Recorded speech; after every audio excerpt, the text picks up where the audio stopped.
Bem-vinda, eu pensei que ia ficar sozinha aqui, né? Me dá meu apoio. Merecido. Penso que aqueles que, diferentes categorias do pensamento da sociedade, do pensamento social, de certa forma, pensar o Brasil hoje, guardado na proporção, parece como um presunto ensanduichado, porque a perspectiva do Brasil, de certa maneira, está muito limitada, de um lado, pelo predomínio do curto-prazismo, certo? Há um predomínio de pensar o cotidiano, no máximo o amanhã, mas jamais daqui os próximos anos, as próximas décadas, ou seja, o país não tem um projeto nacional.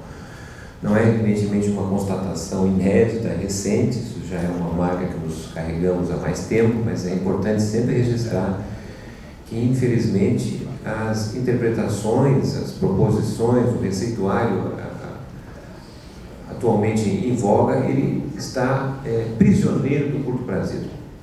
Isso, a meu modo de ver, é uma grande falha, porque o Brasil está perdendo a sua capacidade de olhar a longo prazo, de construir convergências em cima do amanhã.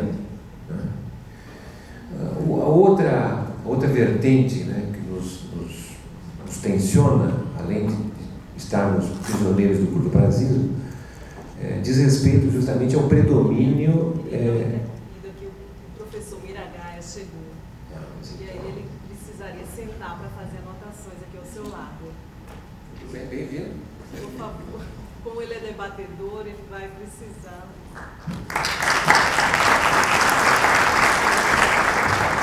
professor Miragaia, ele é presidente do Conselho Federal de Economia, tá, gente?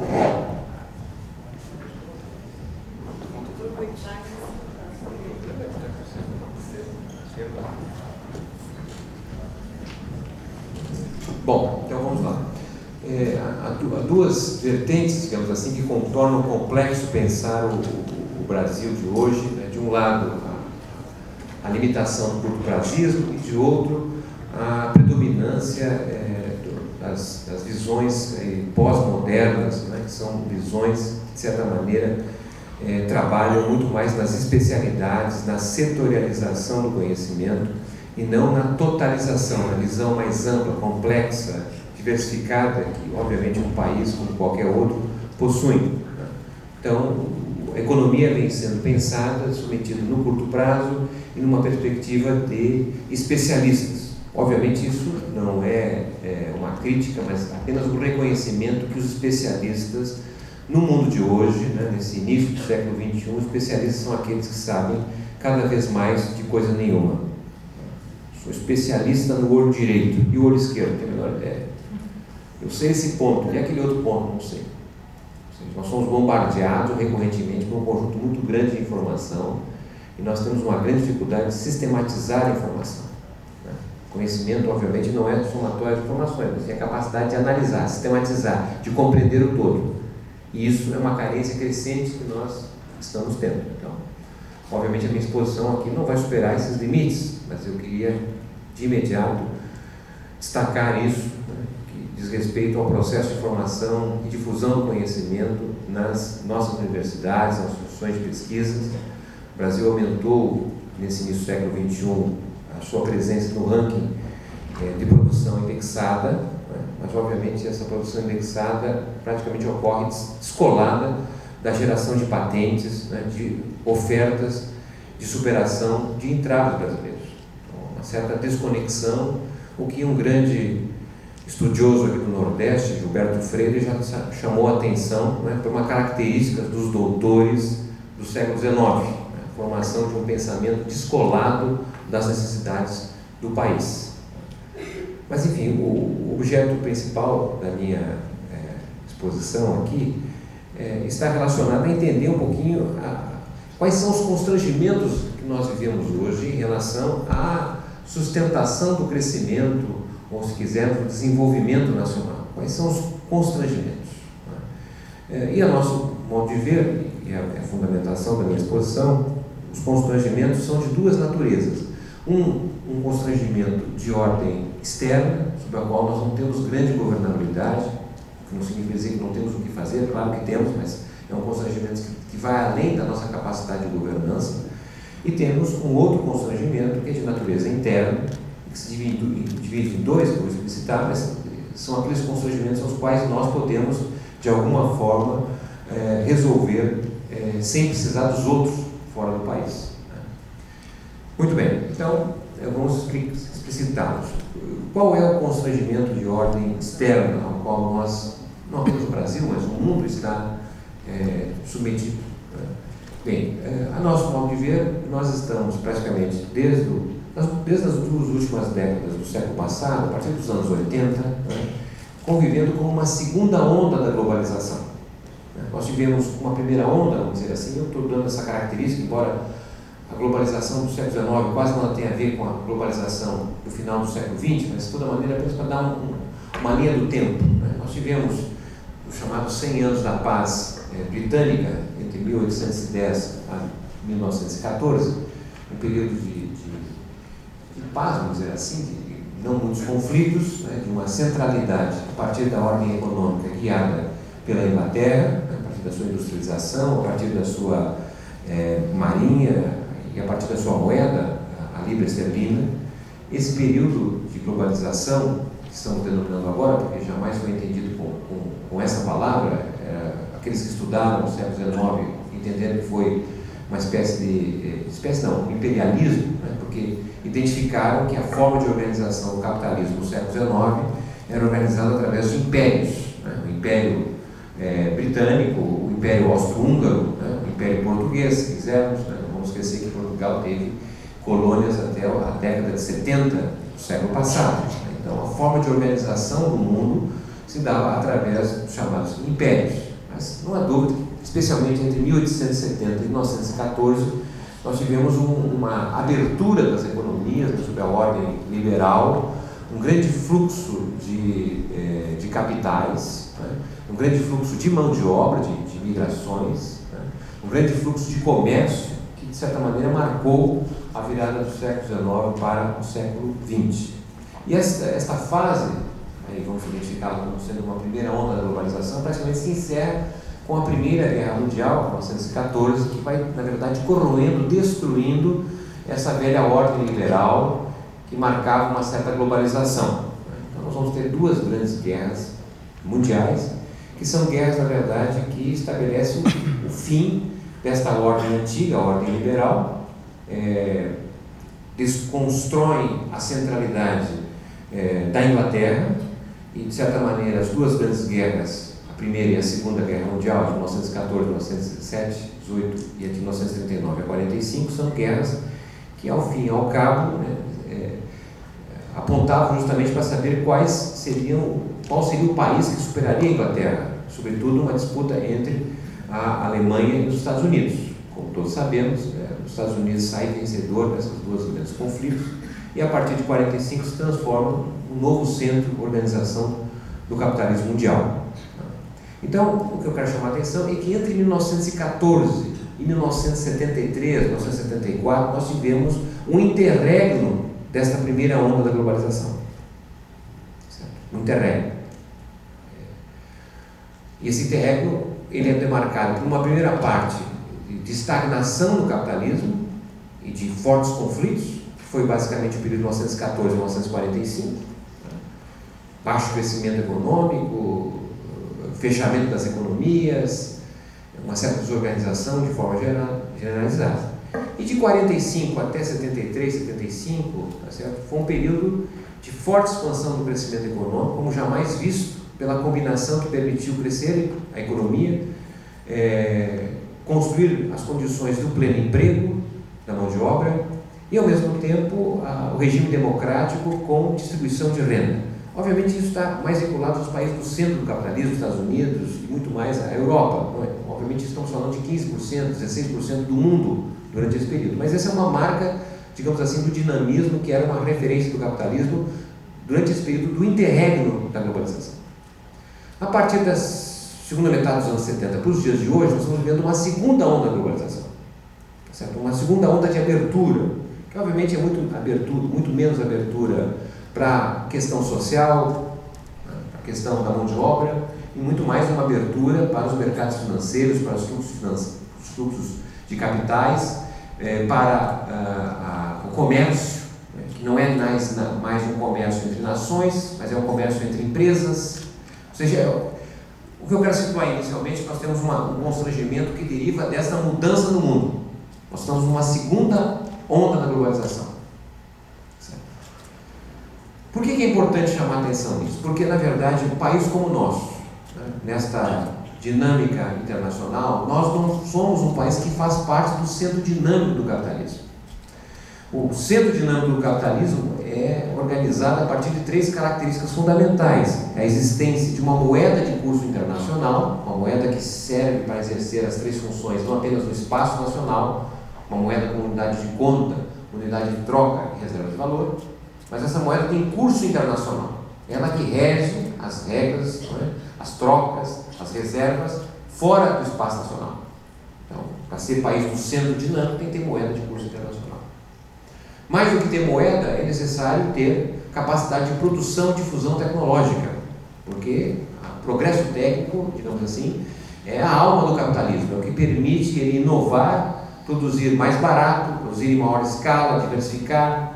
Então, ter capacidade de produção e difusão tecnológica é o segundo elemento central nesta conceptualização da dinâmica do capitalismo. E a terceira característica diz respeito a ter capacidade militar, ter forças armadas para impor, quando necessário, pela força, a vontade desse centro dinâmico. Bom, nós não temos nenhuma dessas 3 características. Nós nunca tivemos. Não significa dizer que nós não podemos vir a ter. Precisa ter um projeto nacional para definir isso, como os chineses estão tendo, como os americanos tiveram, como os ingleses constituíram. Tem que ter projeto para isso. Nossa moeda, no máximo, exerce as 3 funções no nosso espaço nacional. Quem teve a oportunidade de sair do Brasil sabe perfeitamente que sair para o Brasil, fora do Brasil, conhecer os países, ver o Brasil de fora é excepcional. E é sempre bom levar a nossa moeda, porque a gente fica lembrando, a onça pintada, como é que ela é, mas ela tem pouco valor fora. Dificilmente outro país aceita a nossa moeda. A capacidade de produção e difusão tecnológica, ela está concentrada em algumas pouquíssimas unidades do Brasil. Petrobras, o que mais? Certo? A Embrapa, Então, são pouquíssimas partes. E as nossas Forças Armadas? Bom, Forças Armadas o Brasil também não tem. Como não tem exército? Tem, sim, tem, mas é claro, mas que não cobre a função pela qual hoje nós estamos falando do que é a guerra cibernética. Certo? Nós não temos, por exemplo, satélites próprios. Nós usamos satélites dos outros. Imagino eu que muitos que estão aqui foram convidados através da internet. Nós todos sabemos que toda vez que a gente manda uma mensagem, antes dela chegar ao destinatário, ela passa em algum outro lugar. Por exemplo, o Obama ficou sabendo antes de nós todos que haveria esse evento. Por quê? Porque é uma centralização. São 6 grandes empresas que dominam o sistema de informação e comunicação do mundo. Resistem à China, um pouco à Rússia. Então, não temos forças armadas. O segundo país do mundo com maior fronteira seca, com maior quantidade de países com quem se relaciona, e as nossas fronteiras entram e saem quem quiser a hora que quiser. Nós somos o maior país do mundo com fronteira com o Oceano Atlântico, onde se situa-se uma das principais reservas nossas, que é a petróleo acabado pré-sal, e o Brasil sequer tem um submarino de propulsão nuclear. O fato de não ter não significa que nós não podemos vir a ter, claro. Estava se constituindo isso nos anos 2000, com alguma dificuldade, etc. Mas o fato concreto é que nós não temos. Então nós não somos um país do centro dinâmico. Isso eu quero chamar a atenção. Portanto, não temos capacidade de decidir exclusivamente. É claro que nós temos forças internas, que nós vamos tocar agora na sequência, mas tem um problema maior que está ocorrendo no capitalismo, que é essa mudança, essa chamada globalização financeira que altera a posição dos países, especialmente porque é uma crise da centralidade, especialmente no caso dos Estados Unidos, que vive um processo de subdesenvolvimento acelerado. Recentemente foi divulgado mais um relatório dos engenheiros daquele país que demonstrou a catástrofe da infraestrutura daquele país. De cada 9 pontes, uma está condenada. Um país que tem saída para 2 oceanos e somente 3 portos são capazes de receber navios de grande porte. De todos o sistema de trem de alta velocidade, os Estados Unidos não tem 1 quilômetro de trem de alta velocidade. O Obama costuma inclusive, andar com uma vela no bolso, porque na Casa Branca e no Capitólio apagam a luz, tem apagões elétricos, energia elétrica. Um país que não fez o dever de casa, que foi enfrentar o problema da infraestrutura, que está envelhecido. Quem não conhece os metrôs de Nova York para saber o problema daquele sistema de transporte. E aí vai sem falar na questão social, uma sociedade em que 1% daquela população detém mais riqueza e renda do que a somatória da renda e riqueza dos 99%. Eles são mais desiguais do que nós, atualmente. Voltaram a ser os Estados Unidos do século XIX. Então, há um dramático problema, porque pela primeira vez, o capitalismo construiu um sistema global de produção industrial, de manufatura. E essa manufatura não está mais no Ocidente, ela se deslocou para o Oriente, ainda que das 500 maiores corporações que governam o mundo, a maior parte são constituídas empresas dos Estados Unidos. O Obama, até no seu primeiro mandato, tentou fazer um programa de reindustrialização daquele país, mas a principal oposição à reindustrialização foram os próprios industriais norte-americanos. Então é um país com baixa dinamicidade. Alguém vai dizer, mas não estão todo dia falando que está recuperando a economia americana? Uma catástrofe. Eles trocaram empregos industriais com salários de $120 mil por ano por empregos de serviços de $22 mil ano, que ao receber essa remuneração, os trabalhadores permitem auferir o programa Bolsa Família deles lá, o Stand Foods, que é o maior programa do mundo, superou o Brasil já há muito tempo. As três principais ocupações que mais cresceram nos Estados Unidos nessa primeira parte do século são vendedores, garçons e prestadores de serviço a idosos. Todas elas ocupações crescentes. O que mais, por outro lado, são ocupações de remunerações extremamente baixas. Aquilo lá não tem dinâmica. Há uma destruição da classe média americana. Se a gente não entender isso, fica com dificuldade de saber por que de repente, estranhos, né, como Sanders, que se diz socialista, passa a ter um espaço inimaginável naquele país, onde 1/3 dos jovens se declaram socialistas. A gente pode não saber muito bem o que é socialismo lá para eles, mas o fato de eles usarem essa palavra naquele país é inacreditável. Ou Trump, né, que diz a mesma coisa que o Sanders, de sentido inverso, certo? Mas é uma crítica ao Wall Street, é uma crítica ao sistema político americano. Possivelmente, dependendo do resultado eleitoral, nós vamos ter uma transformação dramática nos Estados Unidos. E ao mesmo tempo você percebe que isso se dá numa tensão global muito grande com a ascensão chinesa. A disputa no quadro internacional é muito grande. E é nesse sentido que eu quero chamar a atenção para o fato que hoje nós estamos transitando de um capitalismo de bases nacionais que mudou dramaticamente o sistema de competição. O que nós tínhamos, né, no período do entre-guerras, entre globalização, o interregno globalização, de 1914 à década de 70, vamos dizer assim, a primeira década do século XX, a penúltima década do século XX, nós tivemos um espaço para a construção de políticas nacionais. E foi aí que se deu a possibilidade do Brasil se industrializar. Porque política nacional é uma coisa relativamente recente, políticas públicas nacionais relativamente recentes. Não tinha política nacional de saúde, sistema nacional do trabalho, sistema nacional de educação do século XIX, isso é uma construção do século XX. Isso foi possível no interregno da globalização. Dos final dos anos 70, dos anos 80 para cá, nós estamos tendo uma transmissão, uma conversão de uma competição que era feita pela grande empresa no espaço nacional. Então você tinha os espaços nacionais protegidos, mas tinha uma competição interna na nação, entre as empresas, competição capitalista. Mas a competição fora dos países era relativamente regular. O que nós estamos tendo hoje é que a queda das barreiras dos sistemas nacionais fez com que a competição se desse no espaço supranacional. E esse espaço supranacional ocupado pelas grandes corporações, que responde por 55% do PIB mundial, que responde por 2/3 dos investimentos no progresso técnico, que responde por quase 4/5 de todo o comércio mundial, que em geral é o comércio intra-empresas, pela possibilidade que a terceira revolução industrial permitiu a essas grandes corporações instalar as chamadas cadeias globais de valor, estabelecer partes, né, a descentralização do sistema produtivo coordenado de forma centralizada por essas grandes corporações. E aquilo que anteriormente no passado era uma espécie de modernidade, que foi justamente a internacionalização das empresas americanas, europeias, né, que foram chamadas empresas multinacionais, que de certa maneira eram o elemento de modernidade, né, porque aqui no Brasil, vamos imaginar, final da segunda metade dos anos 50, quando se instalam por vontade nacional, através do plano de meta do Juscelino Kubitschek, grandes empresas estrangeiras, entre elas automobilísticas, a Volkswagen, né?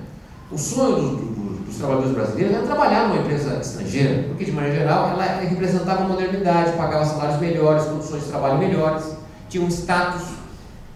O sonho do brasileiro era, não que a Volkswagen ia pagar o mesmo salário do trabalhador alemão, mas em geral um salário superior ao pago pelas empresas nacionais. Tinha plano de cargos e salários, tinha uma certa forma de relacionamento entre os sindicatos e a empresa. O fato concreto é que essas novas corporações transnacionais não são mais elementos de modernidade, são na verdade elementos de retrocesso. Porque essas grandes corporações transnacionais, elas não se instalam para produzir modernidade, mas para se adaptar e absorver a regressividade do atraso. Porque essas grandes empresas, elas se deslocam à medida que qualquer país quiser, por exemplo, elevar as regras de proteção do trabalho e proteção social.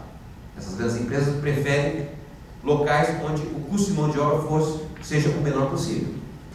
Essas grandes empresas preferem ir para os países onde as regras de proteção ambiental são as menores possíveis.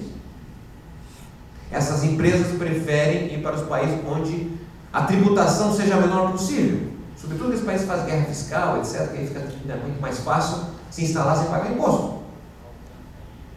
Porque senão a gente não entende como, por exemplo, pode ter ocorrido aqui no Brasil a barbárie de Mariana. Como é que pode a segunda maior empresa de mineração do mundo, que é a de mais moderno, é a Vale do Rio Doce, do mundo, a empresa mais competitiva do mundo. Como é que pode uma empresa se instalar em determinada região, explorar a região, sem sequer colocar uma sirene para avisar a população caso houvesse algum transtorno? Ela operava como se fosse uma pequena empresa, desvalida de qualquer proteção. E o projeto nosso de cidades, né, que é um projeto de especialização, as cidades se especializam em ter um tipo de atividade econômica, coloca em xeque isso, porque imagina os desafios daqueles que moram em Mariana. Se a empresa for embora, desaparece a cidade. Mas se a empresa fica nas circunstâncias que lá está. Quem governa as nossas cidades, se não as grandes empresas? É o prefeito democraticamente eleito? Ou é a máfia da merenda escolar? A máfia do transporte? A máfia do lixo? Ou seja, esta nova fase da globalização coloca em xeque a democracia. Pode ser qualquer partido, qualquer ideologia, mas aquele programa econômico vai ser feito. Senão a gente não entende como é que Hollande, né, primeiro-ministro francês, socialista, eleito com uma pauta avançada, e chega lá e diz, não vai dar para fazer. Eu tenho que fazer a mesma coisa que o governo anterior. Uma fase que nos constrange pensar o nacional por força dessas grandes corporações, certo? Que se pode deslocar a produção de um lugar para outro. Elas procuram, né, em planejamento tributário, procuram os países com menor custo. Senão a gente não entende, por exemplo, né, como é que a maior empresa de produção de grãos, né, exporta, por exemplo, a Suíça é a maior importadora de soja do Brasil. Sendo que não vai um grão de soja para lá, mas é a maneira que tem de reduzir na venda o preço e a partir de lá aumentar o preço e ter lucros extraordinários fugindo do fisco. Então esse é um constrangimento ao qual nós temos dificuldade, não só o Brasil, mas praticamente todos os países. Mas como é que nós vamos lidar? Porque aparentemente isso veio para ficar. Pode ser, dado a crise que também se reproduz em função disso, uma crise iniciada em 2008, já são 8 anos de crise sem sucesso, sem saída. Isso, obviamente, pode impor limites muito maiores a essa onda da globalização, mas isso é o que nós temos. Vamos ao segunda ordem de constrangimento, que é a ordem interna, que é o espaço nosso aqui no Brasil. Qual é, digamos, essa ordem interna? Em primeiro lugar, reconhecer que nesta segunda onda da globalização foi justamente onde nós nos perdemos. onde nós jogamos fora o principal ativo, que foi a indústria, a industrialização. Nós perdemos a indústria. Mas não significa dizer que não temos indústria. A indústria não continua tendo, porque nós não temos a industrialização. O Brasil tinha indústria no final do século XIX, início do século XX, tinha indústria, mas não tinha industrialização. Industrialização é quando, não é, a burguesia industrial, quando o capital industrial subordina as demais frações do capital. É a vontade, o interesse do capital industrial que subordina o capital financeiro, o capital comercial, o capital bancário. E o que nós temos hoje é uma demonstração clara que o capital industrial não tem mais a importância relativa que outrora havia tido. Então, eu quero destacar, dentro dessa ordem de problemas de constrangimento interno, a questão econômica, que minha referência é um pouco o Sérgio Buarque e o Celso Furtado. O Sérgio Buarque, no seu livro Raiz do Brasil, destaca que ele olha o Brasil, né, olhando o passado e percebendo que o Brasil é uma espécie de procissão de milagres, né, assim, os chamados milagres dos ciclos econômicos. O Brasil sempre à espera de um milagre. Então, você tem o milagre econômico como uma grande oportunidade de convergência nacional, de integração e de avanços nesse sentido. O Celso, obviamente, não questiona, pelo contrário, avaliza essa forma de olhar os ciclos econômicos, a história brasileira, mas ele também tem um olhar, que é o olhar do período de descenso entre um ciclo e outro ciclo econômico, né? Ou seja, a decadência entre ciclos. Como ele olhou, especialmente ali, o encerramento, o fim do ciclo do ouro, a decadência do Brasil, do final do século XVIII ao início do século XIX, até o novo ciclo do café. Por que eu estou me referindo a isso? Porque a minha hipótese é que a industrialização, a década de 30, a década de 70, foi mais um milagre do Brasil. E o que nós estamos vivendo de 80 para cá é uma decadência do ciclo da industrialização, sem que tenhamos um outro ciclo à vista. Dados empíricos talvez ajude a entender. Entre 1981 a 2016, a renda por habitante no Brasil cresceu 0,7% ao ano. É muito pouco. É basicamente o que o Brasil crescia na República Velha. Se nós pegarmos o período anterior, de 35 anos, entre 1945 e 1980, a renda per capita brasileira crescia 3,7% ao ano. Economia nacional, quase 7%, hoje estão crescendo ao redor de 2%. Então, estamos vivendo uma fase de descenso do ciclo econômico.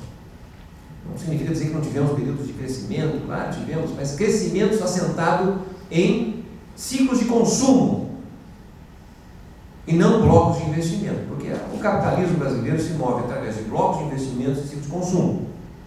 Tivemos 3 grandes blocos de investimentos, como aquele que se inicia com o primeiro governo e também um pouco do segundo, do Getúlio Vargas, que basicamente sustenta a indústria nacional, a indústria base, né? Companhia Vale do Rio Doce, Companhia Cirúrgica Nacional, Companhia Alcalis, Fábrica Nacional de Motores, Petrobras, né?